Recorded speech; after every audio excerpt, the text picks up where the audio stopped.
Hello friends, let us now learn some important points about CLL, that is chronic lymphocytic leukemia.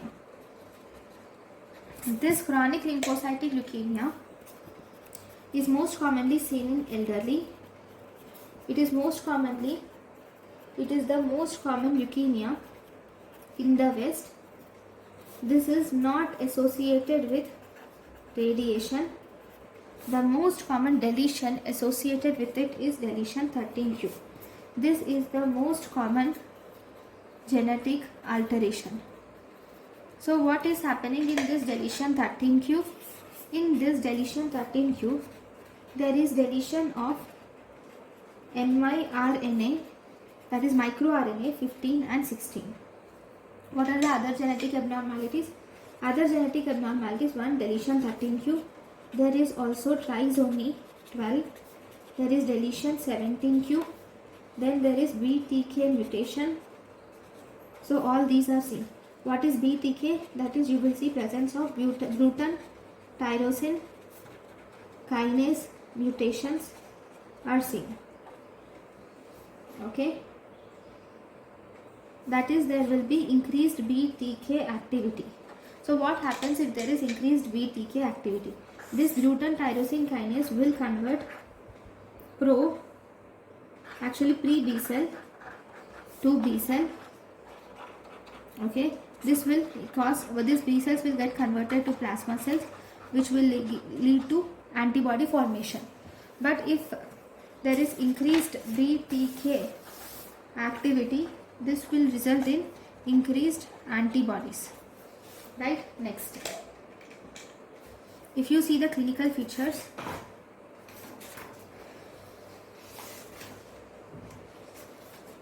now in the clinical features, 1, you will see presence of earliest fatigue will be there, which is around it is seen in more than 60 years of age, and there is lymphadenopathy is seen, and also hepatosplenomegaly is seen.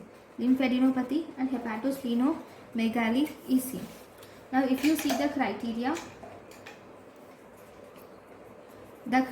include absolute, if you see the absolute lymphocyte count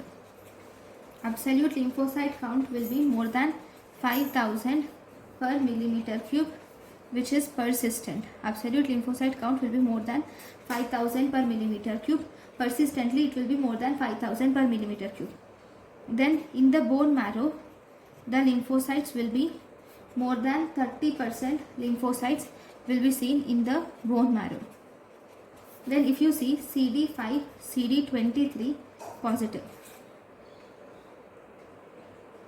Okay, what do you see on the examination? On examination, in the peripheral sphere, if you see, you will see the lymphocytes, which are something, the lymphocytes will look something like this, and characteristic are presence of an artifact cell,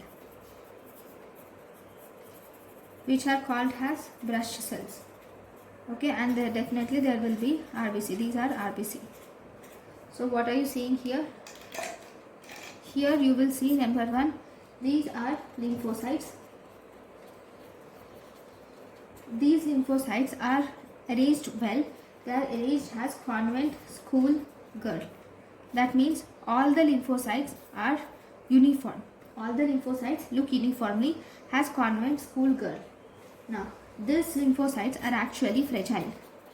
Why? Because these lymphocytes do not have vimentin. So, because of absence of vimentin, they are fragile.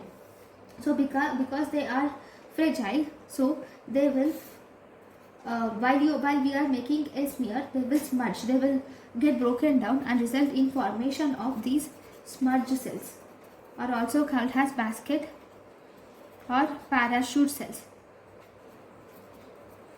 Okay, so this is about the histopathology, a microscopic examination of CLL. Okay, next. So, are the smudge cells specific for CLL? No, these smudge cells are actually non-specific. These much cells are present in CLL, they are present in infections, and they are present in ALL. Then, if you just see in due course, the chronic lymphocytic leukemia or small lymphocytic leukemia, this gets converted to diffuse large B cell lymphoma. This conversion of chronic lymphocytic leukemia or small lymphocytic leukemia into large diffuse large B cell lymphoma is called as a syndrome, which is called as Richters Syndrome. Okay, this is one thing. Then one more syndrome which is associated with this CLL is Evans syndrome. So in Evans syndrome, there will be CLL along with autoimmune hemolytic anemia, CLL with autoimmune hemolytic anemia, and also immune thrombocytopenic purpura.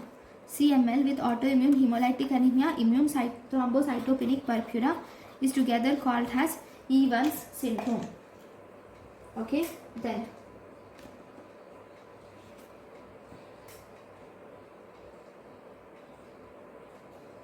right now this is about the main features. Now if you see prognostic factors, prognosis of CLL, we have good prognostic factors and we have bad prognostic factors. Good prognostic factors are post B cell somatic hypermutation. If this somatic hypermutation is positive present, then it is good prognosis. If there is naive B cell, then it is bad prognosis. So what are good prognosis markers or genes? If it is miRNA, microRNA 15, 16 are associated because of deletion 13q, then it is good prognosis.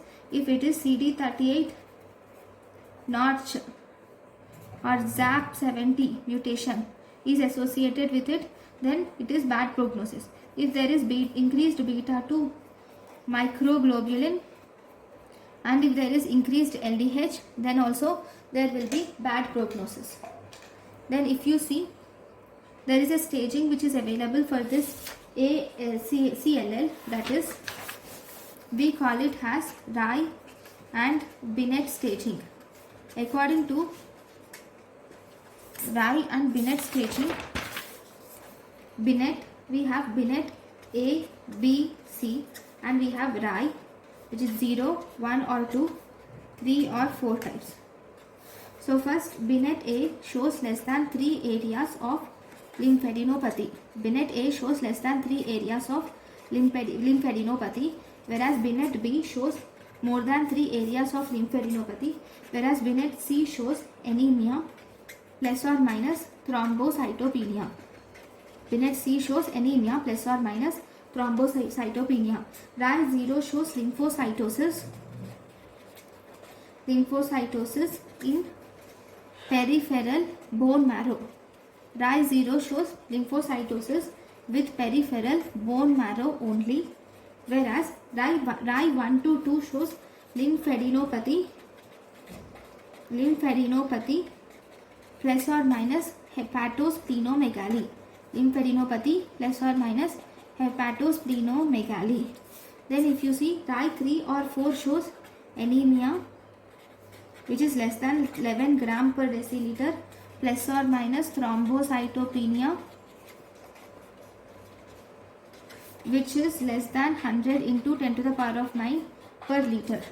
So this is about the Rye and Bennett staging. So thank you for watching.